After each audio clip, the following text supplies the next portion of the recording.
dead, and Fnatic thrown it away. The shockwave catches him out, and Fnatic are running for their lives. Samux, you're so good, by the way. Samux, how are you doing this, by the way? Holy shit, Samux, you almost lost. Our bot lane is definitely one of the most solid bot lanes out there. Caused you incredibly low. And Kobbe flashing forward with the plumage. He's going to be able to pull those feathers out for a kill now. There's no tower kick. It goes in one more time. He thinks he can delete Sencux, but he gets shoved back, and that's a double kill for the AD carry from Splyce. They are pretty good, especially in scrims. They are like probably the best ball lane in scrims. But I think in stage they don't play as well as in scrims, and they tend to tilt a bit if the things don't go well, I think. I see them more as individuals than duo, to be honest, because I see Hylissang, who's doing some really weird plays often and kind of hinting it sometimes, while we have Samux, who usually plays well and is actually a decent player. I'm personally not afraid of Xerxe. I have more experience than him and I know better what to do in game, so I think I'll have an edge on him. Wunder, maybe the most fearsome out of all the free top laners out there. I'm pretty sure Sencux is gonna smash Exileh. He has been chain feeding the past couple of weeks, so I think that will continue. I think Unicorns is not that smart of a team, and if we play well, we should be able to completely destroy them. Welcome back to our coverage of the EU LCS, where we are ready for a clash between top teams Splyce and the Unicorns of Love. Joining me here in the studio are Stress, Maxlore, and Hussain Moosvi from Misfits Gaming. So before we get into it, gentlemen, quick hits, quick feelings, taking down NIP 2-1. Locked in for playoffs, excited? You have the most serious face I have ever seen, Maxlore. What have you got for me? Give me a little something. So, yeah, it's pretty good to have like no stress of not making it into playoffs. Like the off chance that Roccat beat G2 and we somehow lose 2. But I feel like today's games, the first game we did pretty good, but I'm not happy with the second or third, because the second game, I feel like we just played badly, and that's why they won. And the third game, it was just a really coin flip level 1 they did, and we ended up getting the better half of that, and we just won the game from there. Hussain, I want to kind of touch on some of what Maxlore and I talked about behind the scenes about this different jungle style. Quick thoughts on that adaptation out of Misfits from you. Did you feel it was successful today? I think we were ahead in early game in pretty much all the games, so it worked out in that sense. I think going into playoffs, we'll have to learn to diversify anyway, so it's good that we're locked in, because now we have 2 weeks of scrims essentially where the only focus is our quarterfinals match against whoever we face. So while early game junglers suit us right now, I think it's like a good stepping stone towards a more diversified champion pool. Definitely the case. Well, 2 of those potential quarterfinal opponents are going to be going head-to-head today. Splyce and the Unicorns of Love, and Splyce coming in hot after a win over Mysterious Monkeys.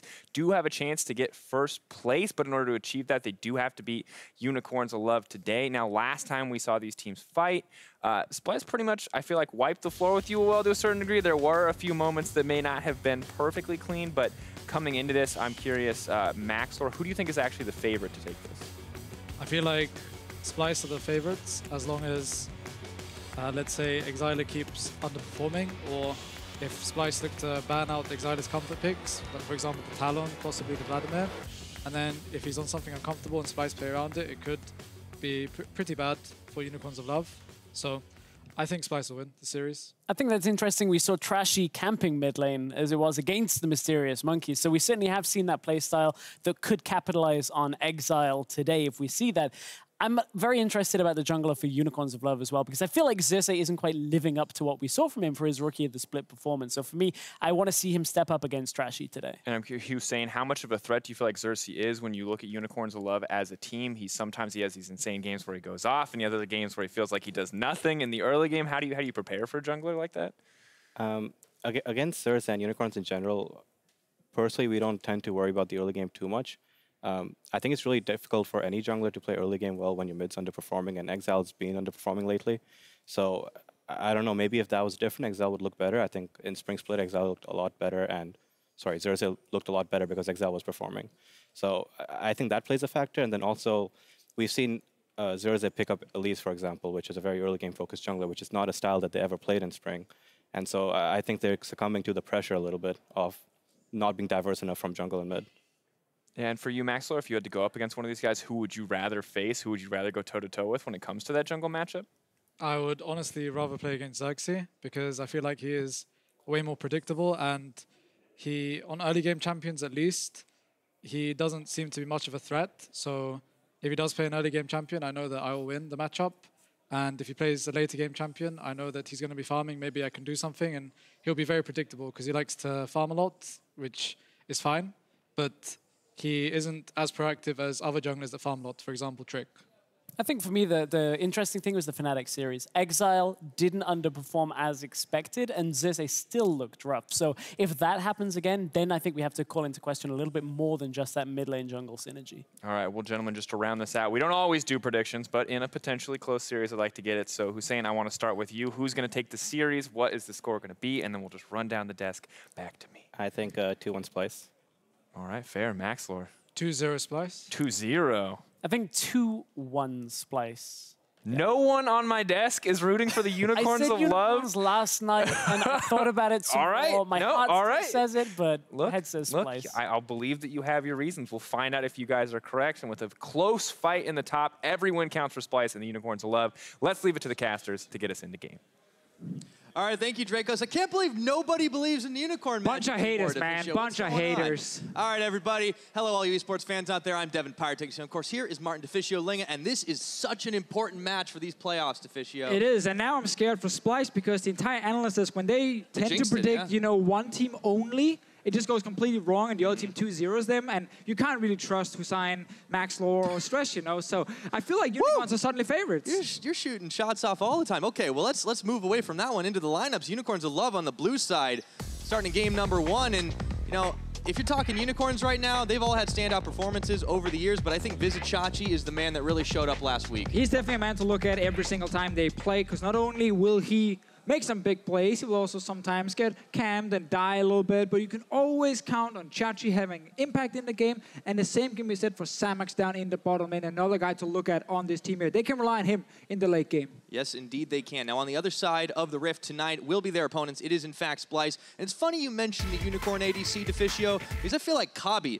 has definitely been somebody that Splyce are certainly finding wins through. Yeah, very true. We see comms drafted around him. We see actually a lot of confidence being put in Kobbe and Mikyx down in the bottom lane to do well 2v2. We heard Samux in the opening feature say in scrims, these guys are really good, Kobbe and Mikyx, but on stage... Is that like subtle BM? Like, yeah, I feel like if you just say, oh, he's great in scrims. I mean, you know, it's a classic European compliment of like, hey, this guy's a scrim god, but then on stage, he tilts or underperforms a little bit. Now, it is very true that Kobbe and Mikyx might not always be the most consistent 2v2 lane on stage, but when they show up, they look super good, and they need to show up here to shut down Samux. Yeah, and if the team plays around them, remember, a lot of what he had trouble with a few weeks ago was on that Kog'Maw when HGK just stuffed him. But this is a very different day now. Elise, Maokai, both off the board with the Unicorns. Of course, the Zac followed through. Always a problem for Unicorns of Love that they can't really execute an Elise comp, so they're forced to ban it away on blue side, opening up another ban for the team on red side, meaning now with Zac, Caitlyn gone, I think these are the two must bans. Cho'gath is up for debate. Some teams do not even want to touch him. Other teams still want to ban him. Very, very mixed opinions on him as a champion. Let's see if Splyce are afraid of Cho'gath. It seems not, and they leave it open. Now, more focus on that bottom side once again with Kalista ban, but Unicorns take the Cho. One of the teams who wants to play Cho'gath very clearly. We've seen Vizicsacsi show the Cho'gath top lane quite a few times. Fantastic games, you know, at that crazy game with like over 1,000 damage per minute on Cho'gath. Add the caveat it was against the Mysterious Monkeys. Splyce is a team of a different caliber. However, still has the potential to be dishing that serious damage. Now 5 seconds until Splyce get their lock in. Do they want to take the Xayah without the Rakan? They do. They do take it. It's of course been a great pick for Samux here in the UOL CS. Want to see what they're paired with. Tristana is the other AD carry you often look at to add mobility. I think picking Jarvan or Gragas in a first rotation on red side is super good. But there's also this third one that has appeared now, which is the Gnar. And the reason a lot of teams like to take him early is because some of his traditional counters, like at Jace, very few teams actually play Jace top lane and can execute him on the big stage. So teams kind of jump away from some of these traditional counters. But there is one man who plays Irelia. Oh boy. And he's hovering it right now, and it's worth mentioning because Vizicsacsi has taken this matchup before. Oh, and he just might do it again. But no, at the last thing, hey, it could still happen to Deficio, but instead they decide to go for the early Leblanc lock-in. All right, he's still a chance here. There's Might still a see chance. This Cho'gath flexed into jungle. I know we don't normally talk about the hovers, but when it is Vizicsacsi's Aurelia, then it is worth it because it actually would be a serious pick from them. They can still take the Cho'gath top lane despite Gnar, obviously after a few items being annoying in the side lane split push. I think they're going to be fine with the Cho'gath in that lane though for most of the early to mid game. Trundle coming in, technically still a flex pick. I'm looking at support Trundle more than anything instead of picking Trundle top against the Gnar. Yeah, I mean, that's mostly where we started to see the Trundle come back as a counter pick to a support tank. However, Splyce haven't locked in their support just yet, so it's almost a gamble, you could say. So if they do take the mid laner here, it's obviously to avoid all the mid laners getting banned away, but there is still a world where Splyce could have gone Jarvan and banned away the Tristana, and these mobile AD carries that can actually escape a Jarvan ulti would be gone. Right. And Samux would be forced to play like a Jhin, as an example, and you can camp that so hard. You can shut him down in team fights very easily. Splyce, though, they value getting the best possible matchup in the mid lane for the Taliyah. Still banning the Tristana. We have to remember, they can first pick the Jarvan if it's not banned away by Unicorns, if they want to play it. Yeah, that is always a possibility. Now over to the Unicorns of Love. See what they decide to try and remove here. AD carry has been focused by Splyce because they don't want to get Samux on something he's comfortable with, so he might end up having to take that Jhin. Braum is banned away by the Unicorns. All right, signaling that we might be in the Trundle support, as we mentioned, coming in. Obviously, Trundle support against Xayah. When Xayah does not have an ulti ready, the pillar is very effective against her, but she can use ulti late in the game, but that is obviously a fairly long cooldown, so I can definitely see the value in this Trundle here. Much longer than the Trundle pillar, that's for certain. So now the last ban is on the Unicorns' love side. Do they stick to the bottom once again? They decide to maybe ban out something in the jungle. Yeah. They may remove the Jarvan themselves. I mean, that's, again, I think Trashy's Jarvan is actually really good. I like when he has a pick where he can be active in the early game with some safe ganks and then also actually be impactful in late game team fights, which is what Jarvan brings. With the Tristana ban, I just think it makes perfect sense to go for him. Only problem is your last pick you support, but I don't think that's too bad in this meta because there's actually a lot of support counter picks right now. Like, think about it, Morgana and so on. Gragas seems to be the choice. Can still work a little bit like the Jarvan, where it is super strong engage against most likely a fairly immobile AD carry. And it's perhaps the most comfortable champion for Trashy, too. Very I think true. he's got more games on than just about anything, except perhaps the Xayah from back in the day when those were two pretty much interchangeable champs for him. But over the Unicorn side, they elect to take the Twitch for Samux. That is definitely something he's found success on in the past. It's a rough lane, though, for Unicorn to love it if it ends up being the Twitch Trundle down the bottom lane, and we don't even know the support from Mikyx just yet. Let's see. Oh, we get a Kayn! Oh, another Kayn. Okay, so this is looking like the Kayn jungle, of course, unless something really weird comes out. I'm expecting the Kayn jungle. The Trundle support, as mentioned. The Cho'gath sits in the top lane, takes the matchup against the Gnar. Kayn jungle, though, there's quite a few tanks on the side of Splyce, so going for that tanky form is actually valuable for these late game team fights. And there we get one of the support picks we mentioned. It's the Morgana. So locked in. So this Trundle maybe can still help out up against the Xayah, but won't be stealing as many stats as he would from the tank support once he gets his ultimate.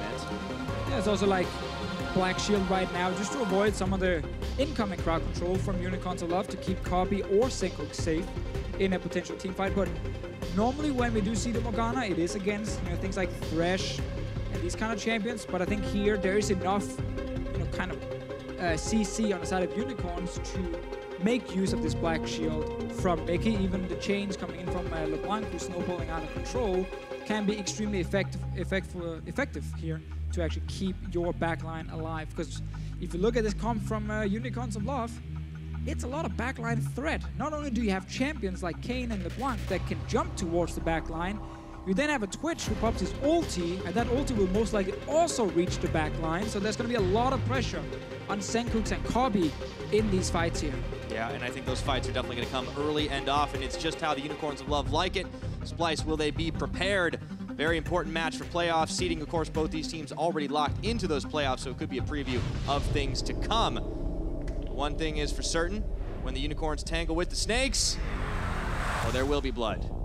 There will be blood. Do you see Unicorns versus Snakes often? I mean, it is a battle of mythic proportions, Deficio. I think I can imagine how it's all going to go down, but will the Unicorns be able to dive the back line of Splyce?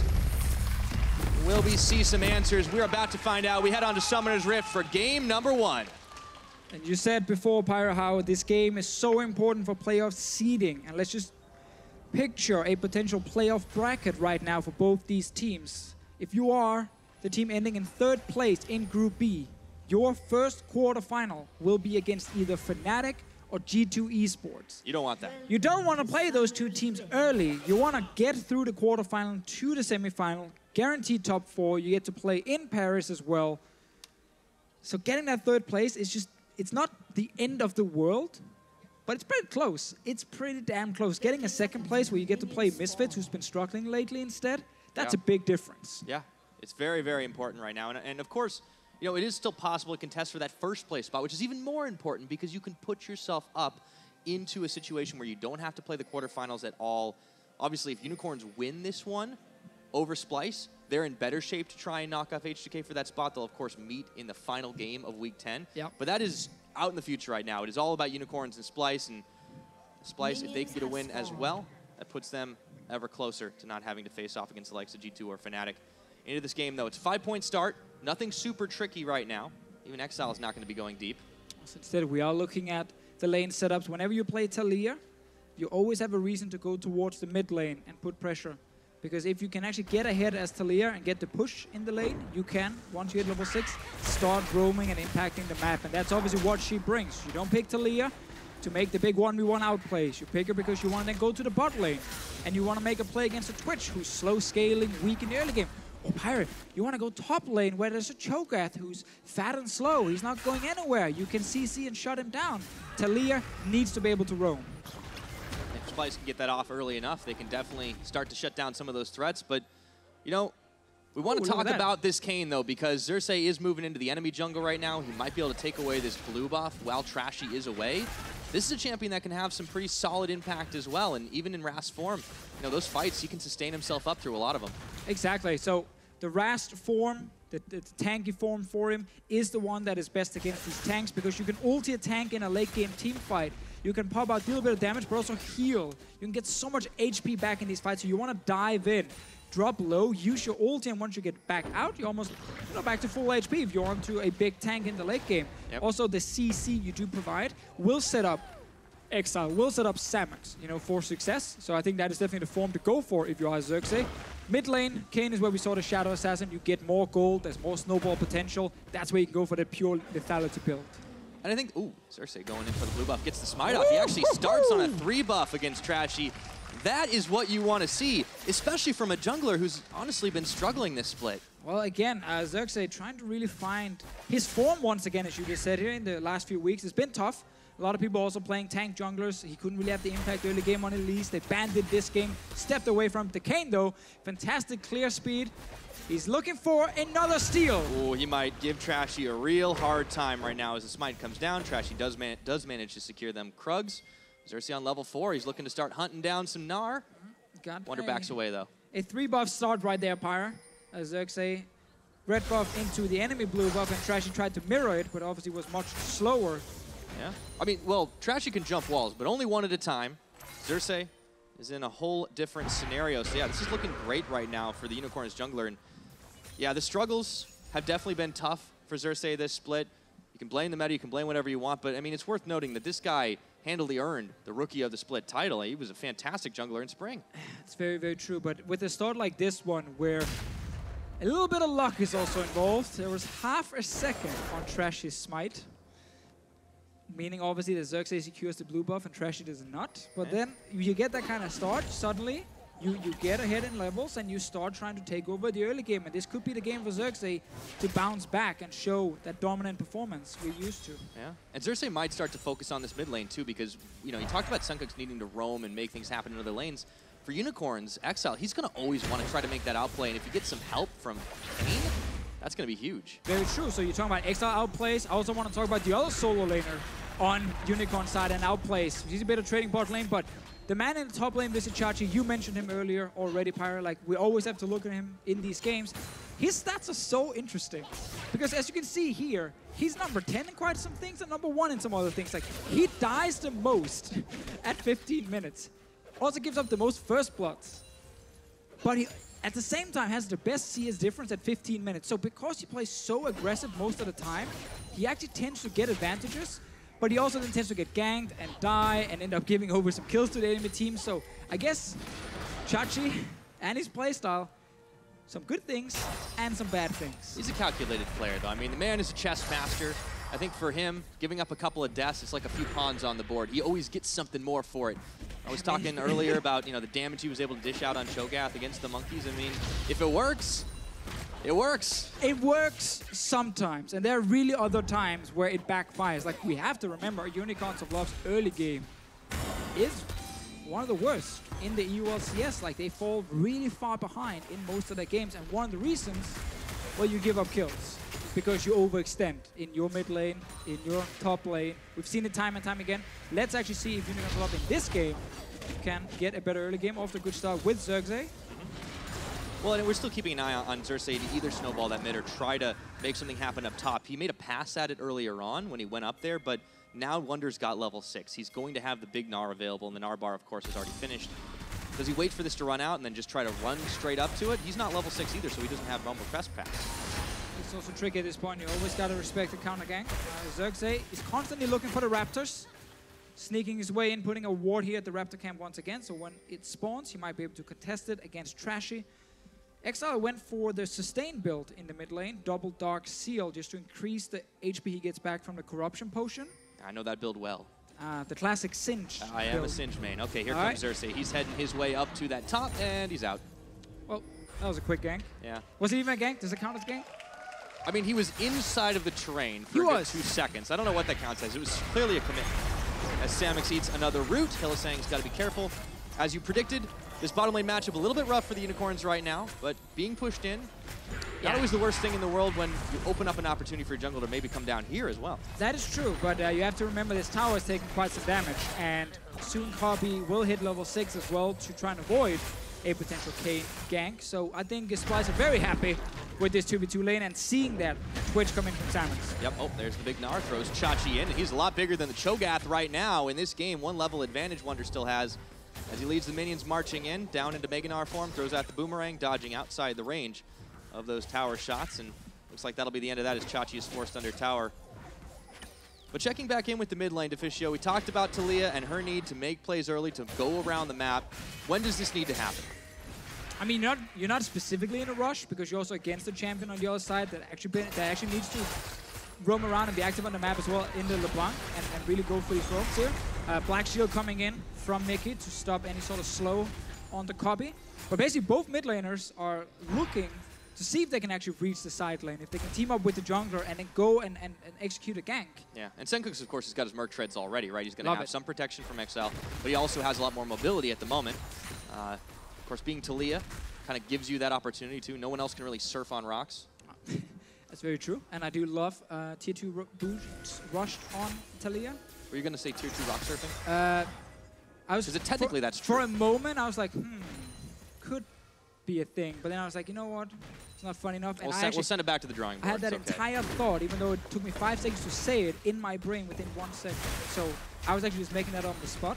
I was that's pretty fast, man. I just almost messed up saying tier 2 boots, so that's why I kind of paused. Well, now I feel bad because I feel like I just called you out. It's fine, Pyra. Okay. Who needs to speak English anyway? Yeah, it's overrated. Yeah, I mean, one day, all casting will be in Danish. Well, one day. I will be out of a job. Or you have to learn Danish. Wait, you're probably going to be out of a job. Yeah, you're out of a job. I hear you talk. When I hear you like talking to the Splyce guys backstage, I'm just like, I should understand this, but I don't. Yeah, you really shouldn't. It's not even a real language. That's the problem. We just kind of mumble some words and then we nod at each other and smile and be like, yes, I understand you. Okay, good. It's not just me then. All right. Down the bottom lane, Samux, Hylissang continue to be pushed back. There is look that at that roam, Pyra. disadvantage here, and here comes Trashy. Samux at half his health. Might need to use those summoners. In fact, Sencux is coming to the party as well. Comes in for the flash and dash. Samux immediately healing and flashing away. Teleport coming down in for Vizicsacsi, but the Trundle looks to be first blood given over to Sencux right now as Mikyx tanks a few extra shots. Sencux going forward for a few more rock volleys. Meanwhile, top lane at the moment, Xerxe is hovering around Wunder with almost full HP, but there's a feast on the side of Vizicsacsi. Let's see if anything happens before we talk about that bot lane play. Looks like they're getting ready to commit to this dive. Of course, he sidestepped the vision, being able to go through the long path into the jungle, so Wunder might be baited into a false sense of security. He hops. There's the cooldown, and in comes Xerxe, bringing the minions right behind, and they are going to pincer on, but Xerxe's the one taking the tower shots. Doesn't matter. Umbral trespass, and he is out of there with Chachi getting the nom on. Very, very smart that Xerxe tanks the tower first to then reset the aggro, get some training in the mid lane as well, but that was just a good cross-map play from Unicorns. First was Splyce, though, going to that bottom lane. They really wanted to get more than that one kill here, but Samux actually stayed alive, and so did the tower. Sure, they got Exileh's teleport, which is another small win, but when you invest this 4-man roam to the bottom lane, you really want to see the tower fall. Let's see what actually happens. Trashy ends up going in with full combo. Didn't even get to see his ulti. No one actually ended up really being under too much threat other than the poor Trundle. Yeah, I mean, that was a really nice play by the Unicorns. Not only survived that, but then, of course, to answer at the top, as you were saying.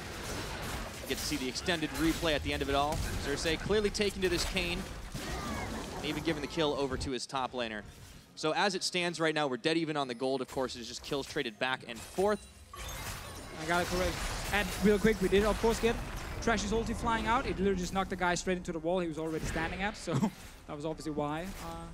It didn't look that impactful, but helped with the damage. That's fair. Came in and when he did the combo, because he threw the ulti first and then body slam flashed after to make sure no one could flash away instantly. Yeah, I mean, critically, Samux was the one who got away from that one. Even if Hylissang died, sometimes the support needs to do that. Uh-oh, he's rooted.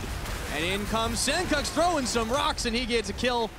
Number 2 for himself right now as they throw Hylissang back towards them. This time, it's going to be Splyce looking to finish this tower, and Trashy's not going to let Hylissang get away. He dodges, but back to the tower. The barrel pops him right into Mikyx, and Kobbe is throwing the feathers out, but Mikyx gets the kill secure at the end of it all. It looks like Splyce is well on their way to the first tower. And we're getting the roams we wanted from that Taliyah Pirate down to the bottom lane again, and this is the problem for Unicorns of Love. When they draft this Twitch Trundle lane, they're gonna get pushed under their tower 24/7. If they don't leave the lane and try and lane swap, they will just get killed like this. Mid lane. Speaking of, Sencux, tries to predict where Exile's gonna go, but he doesn't walk that way. Instead, they just settle for the trades. Barrier burnt, but nothing more. And so often, Pirate, we would see Unicorns of Love lane swap away from a bottom lane like this one. After the 5-minute mark, they just leave. They want to go top lane, trade turrets, and not risk this, kind of setup where you can actually just get ganked multiple times. But they stayed bot lane. Twice we saw Sencux show up. He's now picked up 2 kills for himself. They get this bot lane tower and even defend the top lane. So it's a 1,500 gold lead suddenly for Splyce. To see it again, like, there's really nothing you can do once you've committed to stay in this lane as Samux and Hylissang, because you will just constantly get ganked by 3 to 4 to 5 members. And your team is not going to be able to help against these dives every time. No, it's a little bit rough right now. And yeah, Hylissang, I mean, nice dodge, buddy, but can't really do much else there. I'm not sure why he spent flash. I don't know if he thought he could maybe try and trade a kill or something, but he did dodge the binding at least. I think saving it is probably better, but there's also a world where he was trying to buy time for Chachi to actually kill the top lane tower. I mean, it is worth comparing and contrasting Splyce and Unicorn's AD carries because they both have been fairly instrumental. But Kobbe, especially on the Xayah as well, he's actually looked pretty good. I think both AD carries are really good in late game teamfights. I think there's an edge for Kobbe in making laning phase, but also because they pick more for the laning phase. But later on in the game, like most teamfights, Unicorns a lot rely on Samux to be the main damage dealer. Like Exileh often is a distraction, trying to just be as annoying as possible in fights, while Samux is the man who just opens up from, either Twitch stealth or comes in from the flank. We've even seen that a few times with different AD carries, and then suddenly he turns the fight around in favor of Unicorns. And it's looking like it's likely to be one of those familiar situations for the Unicorns. They find themselves in a mid-game deficit here. Down 2,500 gold, and would you look at that, Splyce with their newly acquired Rift Herald, they're gonna lead the minions charging straight here, and Hylissang might be here. I don't think he's going to be able to do a whole lot. The rest of Unicorns have to mobilize if they want to defend this. We're still alive for now, but it's taken a lot of damage. So this again been the classic Unicorns of Love early game where they pick, a losing lane, like just Twitch here. They have to sacrifice it early. They didn't get a lane swap off, so they lose a tower and fall behind. And it's up to Splyce now to show that they can actually snowball this game, because we know once Samux hits the 2 and 3 items, that Unicorns Love will look for these big team fights. And as we've seen from a lot of teams in Europe, if you then start messing up around Baron or a wrong tower dive, Samux picks up 3 kills, and then suddenly Unicorns Love are right back in the game. Yeah, I mean, and this is the power of the Twitch and the power of Samux as well. So we want to see as it gets closer and closer. Right now, obviously, he's just sitting on the Cutlass and just kind of working his way towards his items. So, you know, that we need a little bit of time, obviously. But I think for the Unicorns, they're more than happy to try and buy that time for him because there always will be the late game team fights. We're also seeing Xerxe just spending a lot of time with Trashy, trying to always see if they can tower dive Wunder, just like kill him early. They're going for him again. Yeah, he's going to get the hop. He gets the double over the minion. And actually, Xerxe and Trashy are foiled right there. Nice play by Wunder. A little bait, buying some time. So Xerxe actually stopped his recall, and this means now the top lane will get pushed in by Kobbe and Mikyx. They can roam to the mid lane where this tower is fairly low. Sadly for them, Sencux is not there just yet, but that is really the objective for Splyce. Push top lane with AD carry support, move them in towards the mid lane, set up vision in the enemy jungle, and then you will get this tower. Eventually, Unicorns will have to give it up or risk it dying because they don't have any control on the top side of the map. That's exactly what Splyce are doing right now. They were just waiting for Sencux to return from base. Sencux not had too much trouble, doing exactly what he needed to in this game. Starting off well, but getting that pair of dives onto the bottom side. I wonder where he goes from here. Obviously, the mid lane is the priority at the moment, but is he going to be a big side lane threat in this, or they're going to start to look to team fight with him as the game goes on? I mean, you team fight. You don't actually just keep Taliyah as like a pure split pusher. You use her ulti, of course, to apply pressure on the side lane, and she can go and push out a side lane and then join the team. But a lot of Taliyah's value, in my opinion, in this matter, is actually in team fights. She's really good against a lot of these big tanks because you can knock them back into all your damage here. Let's see mid lane, Pyre. Speaking of knocking, whoa! Vizicsacsi takes a big bite out of Wunder, and he gets knocked right back into the tower. Meanwhile, this fight on 2 fronts with Kobbe and Mikyx dealing with Samux. The rest of the Unicorns right in the middle, though. They are very comfortable in this environment. This is their natural habitat, the mid lane. Yes, the classic Unicorns Love mid lane. Xerxe spends so much time around Trashy. It allowed Trashy to hit level 11 here. He's strong for these fights, and good old Cho'gath feast. I guess if your minion now is already low next to him, you will die. Samux might get caught. Yeah, Sencux building the wall, and he knew exactly where that Twitch was. Flash for flash, followed through. He's trying to dodge, though. Very stealthy. And it looks like he's going to make his way away. That was close. Oh, Samux, yes. Walking away, even saving the heal. Unicorns did lose the mid lane tower, but then returned some damage in this bot lane tower here. He's getting big. He is getting very big on this Cho'gath, and just a quick reminder, the last time he was very big on this Cho'gath, as we mentioned a few times, over 1,000 damage per minute, won every fight basically for his team. Adjusted damage per minute, by the way. Fair enough. Yeah, that accounts for when he is able to do that. Very, very impressive. Let's see this TP from him here after they already killed the mid lane tower. Wunder, sadly, ends up actually overstaying. Could probably just walked out. But then suddenly Cho'gath shows up behind you and you just get feasted. Yeah, Black Shield, not so good against true damage. No, very true. Very true. Not gonna help you. All right, so settling things back in here. I mean, Unicorns are still clearly in this deficit. But of course, they have themselves a Mountain Dragon. They have themselves a lot of kind of scary late game threat between Samux and Trashy. And, you know, as you mentioned, yeah, Exileh hasn't really snowballed in this Leblanc, but that is not his goal. He is the guy that is just going to be really annoying and distracting, and if he can delete somebody, he will, but he doesn't have to.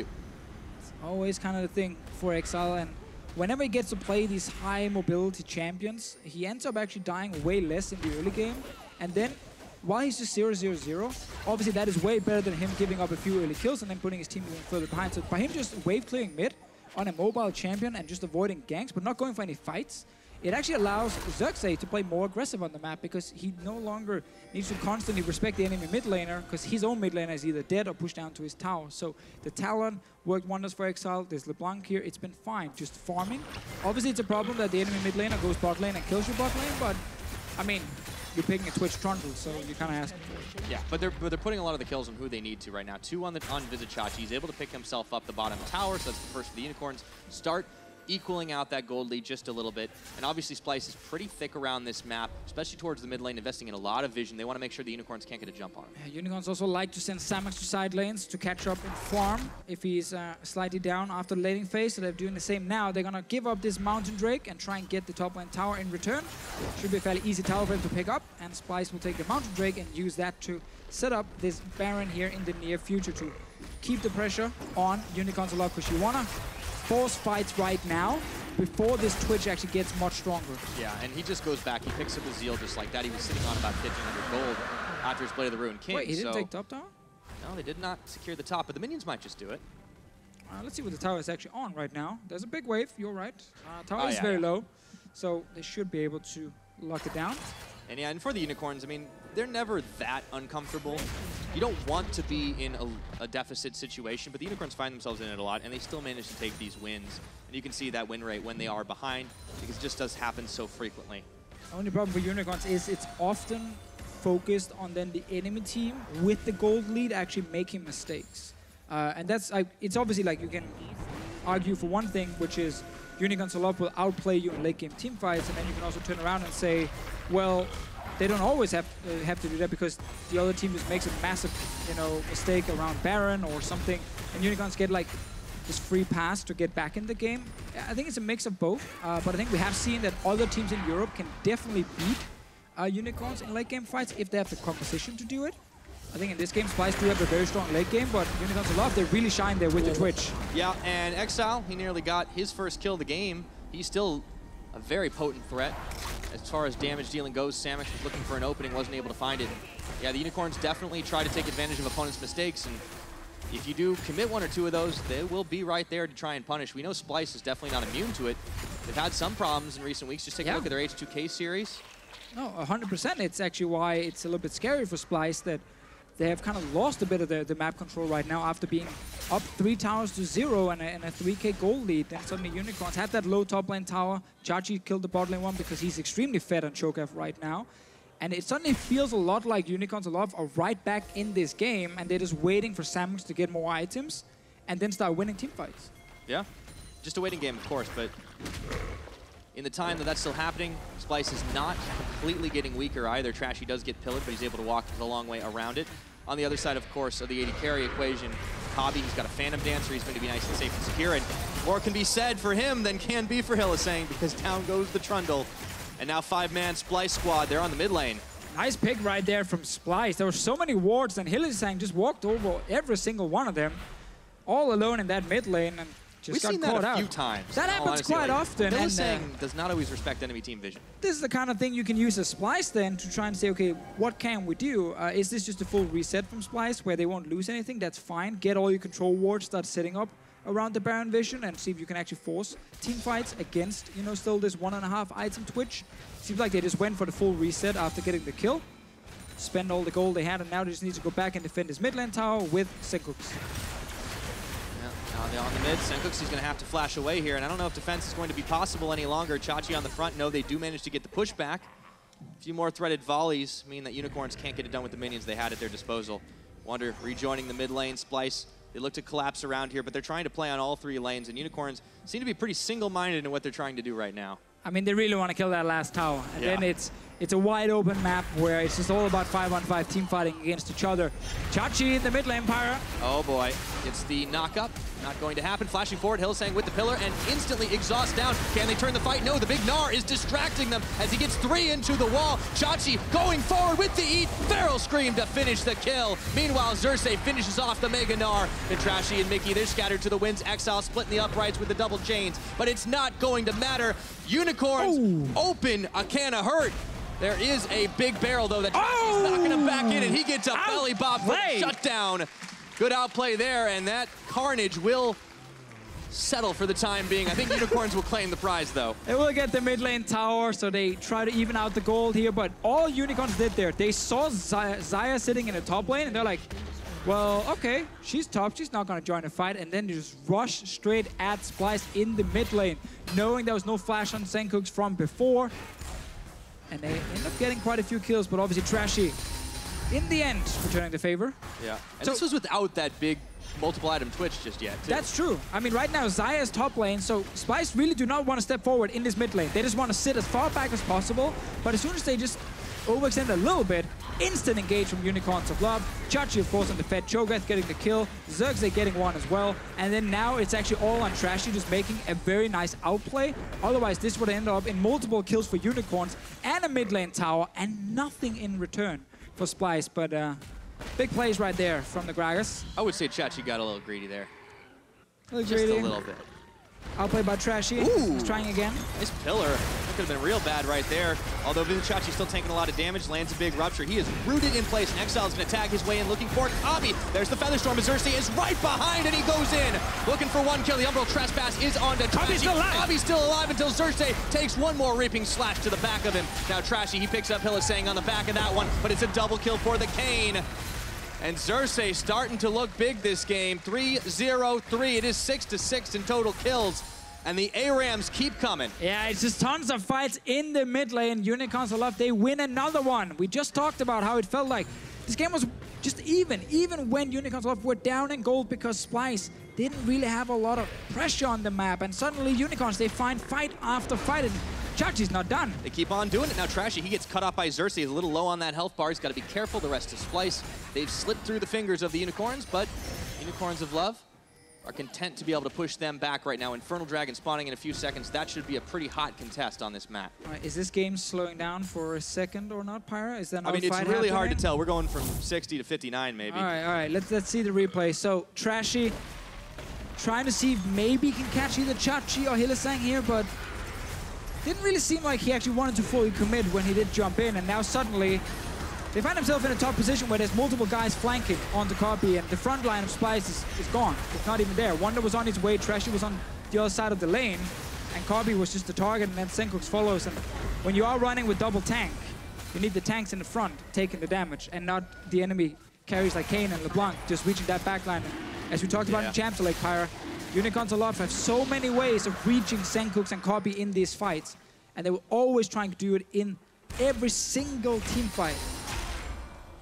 And unfortunately, they just didn't have enough tools on the Splyce side to try and contend with all of that backline threat. And also, the front line wasn't bad either. You saw Chachi was basically stopped for days there, and he just sat as a meat shield, tanked every feather from Kobbe, and didn't even blink. I'm going to try and squeeze this in now because they might not be fighting for at least a second. Ardent Sensor on Trundle. You might be at home thinking, why on earth would he do this? This doesn't make any sense. His keystone is Stoneborn Pact. When he pillars someone, he marks him with the Earth and Rune, and you can actually heal by hitting these champions. And that procs the Ardent Sensor. Meaning then when Samux is sitting there and he hits someone who is marked by Hylissang and his keystone, well then the Ardent Sensor suddenly works for Samux and he actually gets the full benefit. It's obviously also because Ardent Sensor is insanely broken. I was going to say, now we all know how busted that item is, so now it's even better for the Unicorns of Love. And once again, the gold lead still in Splyce's favor technically, but it's not really going to matter if Unicorns keep finding these fights. Exileh looking to go in, dodges out the Dark Binding, decides maybe he doesn't want to fully commit right now. And the wall comes crumbling down. I love that you add the right now. It means in about 5 seconds, they do want to fully commit because this game is going to be pure team fights.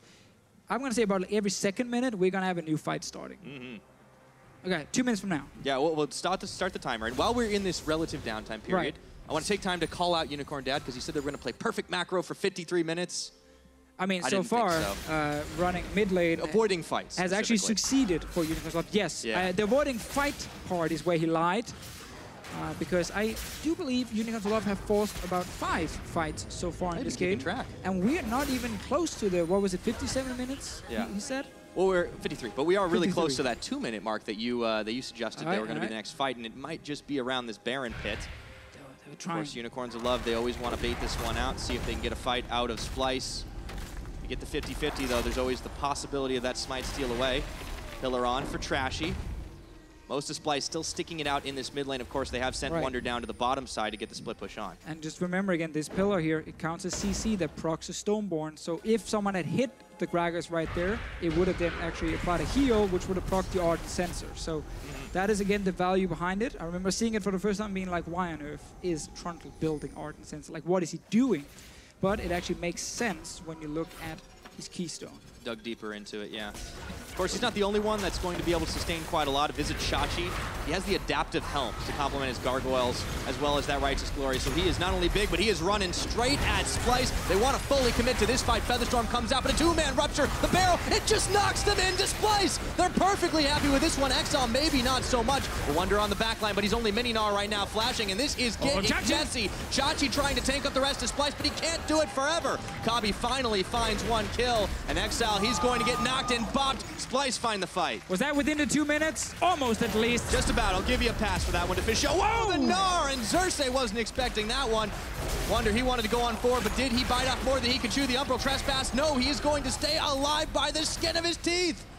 The poison's not enough to finish the Gnar. Still alive here, but that actually bought some time for Unicorns. The rest of Splyce were already looking towards the Baron. Wunder wanted to kill the jungler, and then they could actually go and secure the big objective, but now they all have to recall after this team fight here.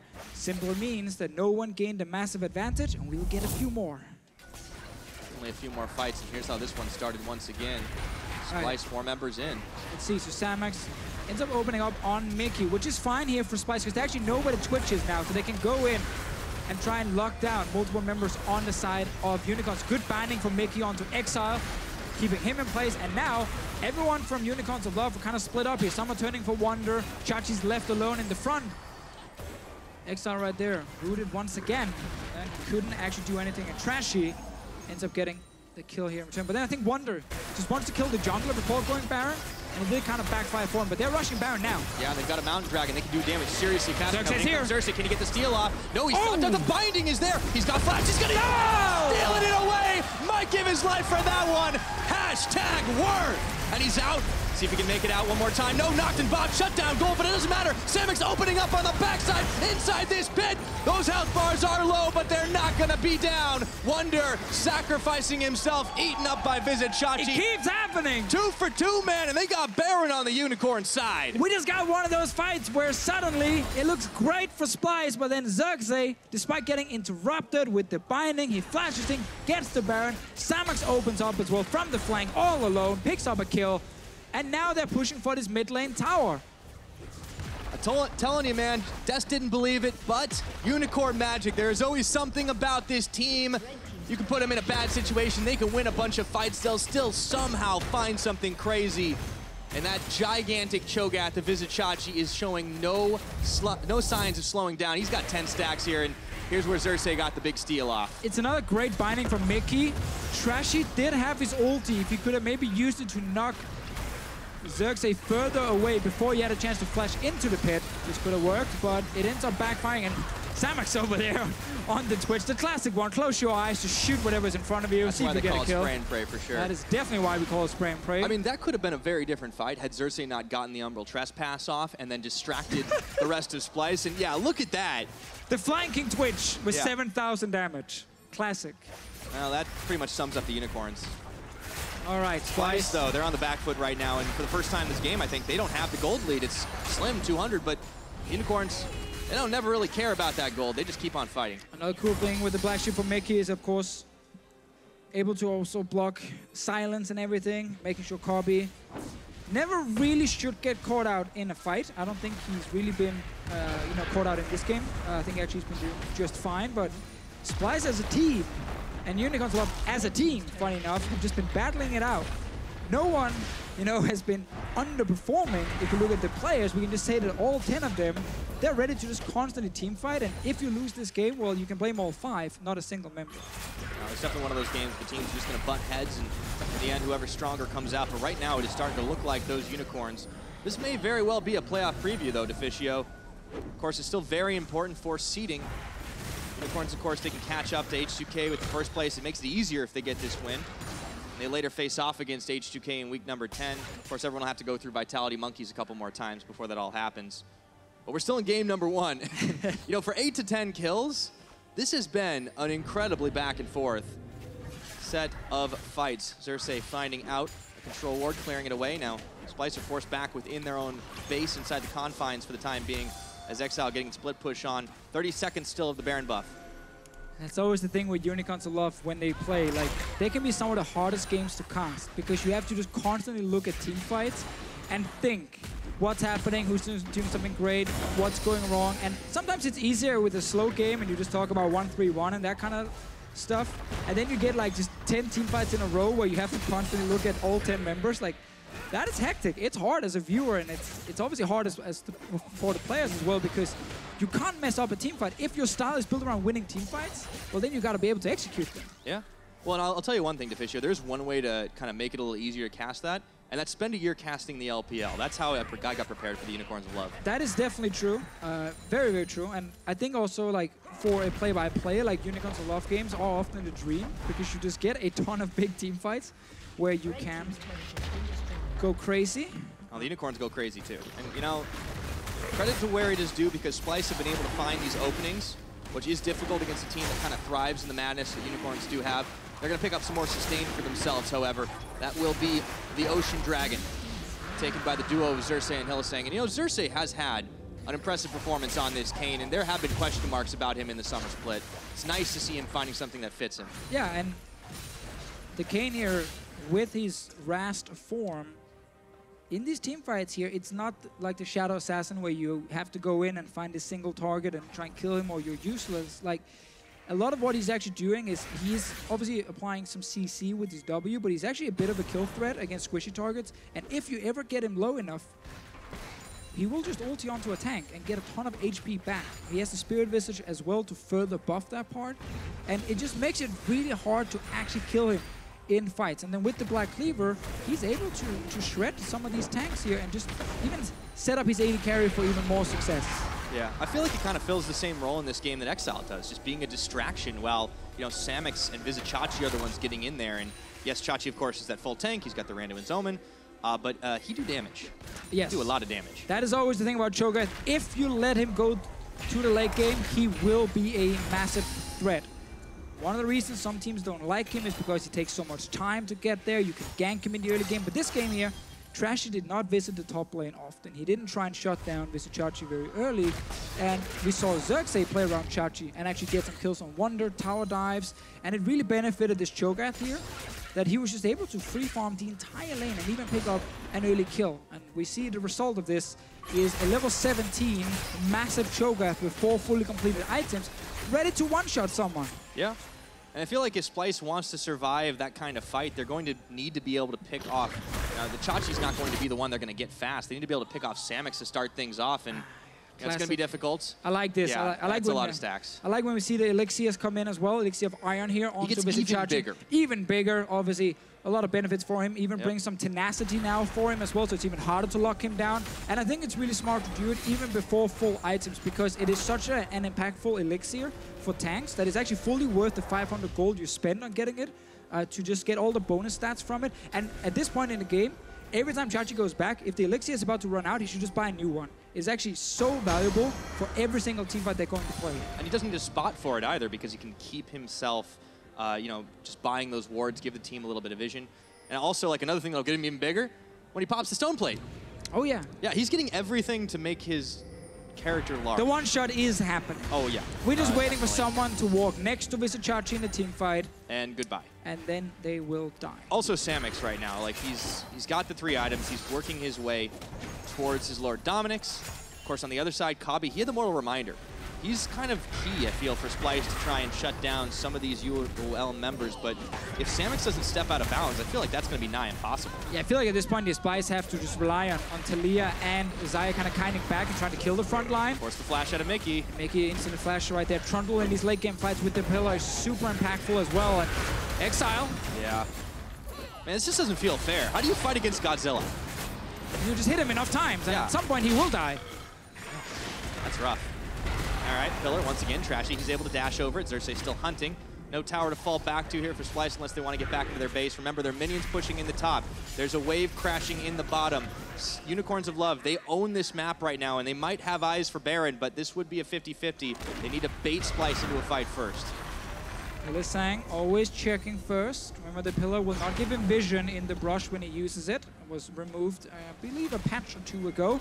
Baron is started. There's a feast on the side of Unicorns and the Smite. Yeah, Trashy, he wanted to go in, turn back around. He's going to need to find an angle in fast right now, but Trashy, he's being pushed back, interrupted, no chance to contest. The Baron gets eaten, but they might lose Hylissang for it. He's staying alive. Somehow, Wunder's on the backside, but all of a sudden, the Splyce members, there's nobody left. The flanking shutdown. Samux gets the kills. He gets shut down, but it doesn't matter. The rest of Splyce are dead. It's only Wunder left up, and Xerxe is going to see to that very quickly. The Gnar is coming, but Xerxe He does not care. He just wants to stop the recall from Wunder here while the rest of Unicorns are pushing for their base. They will take down this inhib turret so easily. I guess they are fighting, but just stop the recall. I mean, doesn't matter. Humble Trespass, dodge out the rock throw, keep on dashing, throw in the scythe. No one saw the Splyce flash. are getting reaped.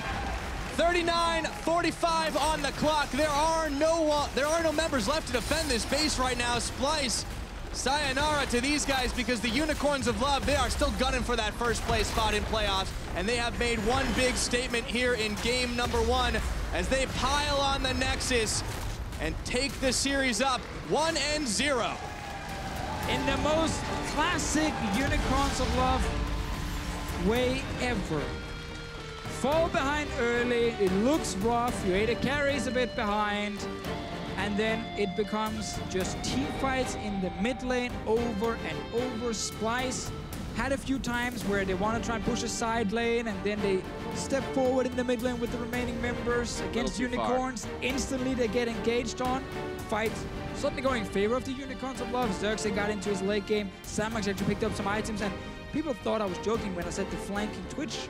No, the flanking twitch is real. It happened multiple times in this game. You know what I want to see? Since we have introduced a new damage stat, of course, damage rating. You can check that one out on YouTube. Wink, wink. I want to see who was a better damage rating, the Cho'gath this game or the Twitch? Because I feel like it's both comfort picks for both those carries. It took a while for Samux to deal the serious. That is true. We only got to 40 minutes, not that 53 minutes perfect macro game that we were told. And I think the Cho'gath was basically involved in almost everything. And despite having all the defensive items and an Iron Elixir. It paid off for Unicorns of Love to play around Vizicsacsi in the early game. He entered every fight and was, of course, because he's a Cho'gath who's gotten out of laning phase, super impactful. And Splyce. Well, look at this game, and they had a clear plan of like running this Taliyah, try and punish the bottom lane early game, and then obviously get a big tower advantage, and then suddenly Unicorns would be pushed far back on the map, and Taliyah could just really take over the game. That quickly became just mid-lane team fights, and that is just the one thing you shouldn't do against this team who's building a pure team fighting comp. And you know that is exactly what they're going to do any game, anytime, anyways, so... I mean, it's hard for Splyce. They just, in the moments, it was difficult to get the right targets, and then it just started snowballing out of control. Exactly. They definitely had chances to actually win some of the early fights, but then one guy was missing, or one guy got caught out, and then suddenly Unicorns of Love just runs, over them in the mid lane. Yep. Yeah. Speaking of running over them, Unicorns of Love trampled Splyce down in a close game 1. So let's head over to Drakos and the boys for the full story. I think my favorite thing, Pyra, is how Deficio said this is the classic Unicorns of Love game. Fall behind early, group mid, team fight your way out of any deficit that may have occurred. But the early game, despite the early invades from Xerxe, shutting down a little bit of the Gragas jungle, the early game felt so good for Splyce. What was the big issue when it came to transitioning that into something else? Who you pick? Hussain. I don't know. We'll start with Hussain. I think, one, against Unicorns, you always have to be very careful in terms of understanding that they're a really good ARAM team, and if you don't respect the fact that they're not catching side waves, then they can always, and they quite often do, find picks in mid lane. And so they were able to find a few picks that they probably shouldn't. And along with that, I think it helps when Xerxe finds a random Baron steal. Yeah, okay, jumping over into the Baron absolutely helps. I think you look at the likes of the Leblanc that's on here, Unicorns are able still to transition these individual picks into kind of making Splyce do nothing for a while. And I think that's one of the most difficult things that Splyce have to overcome is there's segments where Unicorns push forward, put down 4 or 5 pink wards and go, okay, well, unless you walk into us one after the other, we're not doing anything, you're not doing anything. And at some point, we're going to find a fight that we like and we'll actually take it against you. And that's what Unicorns have done very well, which is kind of difficult to play up against. Yeah, and I want to take a look at the early tower dives that Splyce was able to pull off around the bottom lane, and specifically, Max, so I want to know about your impression of Trashy's play this game in the early to mid game to help kind of find these leads. I think it was pretty good by Trashy to come back after that double blue buff steal and the golem. And he just contested his raptors and contested enemy raptors, so this was great. He was able to pressure the map and help the Taliyah go bot side. Like right here's got full vision and he goes bot and to cover for this dive at least. So he did pretty good. They got ahead early. He kind of did his job, even though he shouldn't have. And yeah, I mean, it just kind of sucks that they lost. Yeah, this is where we were looking at Splyce to be significantly far ahead. This works out well for them. They lost only like a pick topside in exchange for this. It's a little bit frustrating that Splyce ended up giving over those individual deaths in the middle lane, because normally Splyce are very good from this point. It's those early plays that start going a little bit awry, and normally Splyce find the fights with the Gragas. It's good you bring up these fights in the mid lane that we talk so much about when we see the Unicorns of Love, because luckily we have a replay from some fights in the mid lane. And of course, in classic Unicorns of Love fashion, the second we think one team has the game won, Hussain, you talked about it. Is this one of those, they're not catching sideways and you need to respect that situations, or were Splyce just too far in? I mean, I think in this situation, if you just look at both lanes, I think neither team is really taking advantage of the fact that, at least in Splyce's case, they have a Taliyah, and I feel like they should be taking advantage of that and having more side lane pressure. But rather, it's just a 5v5 ARAM mid, and I don't think that necessarily plays to their comp. Definitely looks like the case, and it seems like despite, I mean, maybe they should have been able to adjust from that. They just continuously went mid. What do you think is the thought process there, Maxlore, when you're on that team and you're continuously forcing these fights, you're playing around this Baron? How do you react to being the team in the lead, to having a strong early game, and then having someone kind of turn it around on you in the mid game? Well, for example, this fight that they took, I think it's kind of fine for Splyce to also group up mid, early game at least, early mid, and try to get priority this way and then go to get vision if there's a side lane they don't need to go to. And the problem with this fight is they kind of chased a Cho'gath and used a lot of abilities to put him low, but it put Kayn in a really good position to get that 3-man knock-up, and it just completely changed the fight. So that kind of blows that the Kayn was in that position, and they just, I guess, don't know how to play against Kayn. But for sure, I agree with my coach. They have Taliyah, they had a Gnar who wins split push at that point of the game. He loses later. So they could have utilized that more instead of grouping up mid. They could have played the game more patiently and then set up the Baron vision and either look to finish or look for a turn in a 5v4 situation. Yep. And of course, now I want to take a look at the final fight.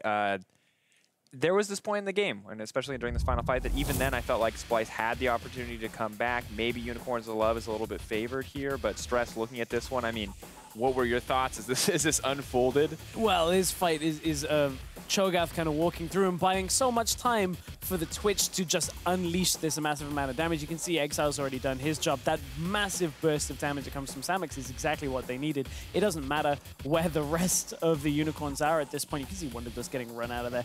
And I think that's the most difficult thing, is these team fights are very tough for Splyce to take. Splyce want to basically hit their big ultimates and have won a team fight, and ta-da, that's the end of it. But when you can't find that Twitch early on, when Twitch gets all of this damage down to start the fight, suddenly Unicorns are the team with a lot more options.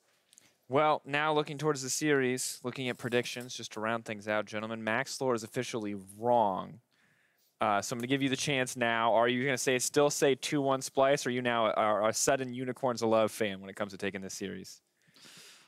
Well, I guess it kind of depends on the draft, and like if Trashy can smite, I know how that feels. Ooh, all right. I know how that feels, so I can't like flame it too hard on that because I'm flaming myself too. But I still think Splyce, if they are able to, if they are strong mentally, they can come back from this and go 2-1.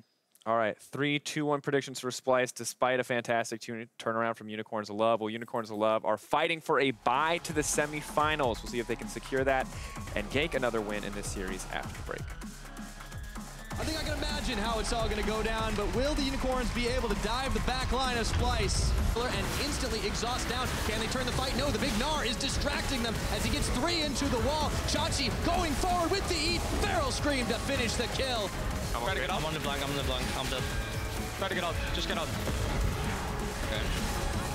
All right, now flashing, and this is getting Jesse. Xerxe trying to tank up the rest of Splyce, but he can't do it forever. Kobbe finally finds 1 kill, and Exileh, he's going to get knocked and bopped. Splyce find the fight. Can he get the steal off? No, he's not. The binding is there. He's got flash, he's gonna stealing it away. Might give his life for that one. There are no members left to defend this base right now. Splyce, sayonara to these guys, because the Unicorns of Love, they are still gunning for that first place spot in playoffs, and they have made one big statement here in game number 1 as they pile on the Nexus and take the series up 1-0.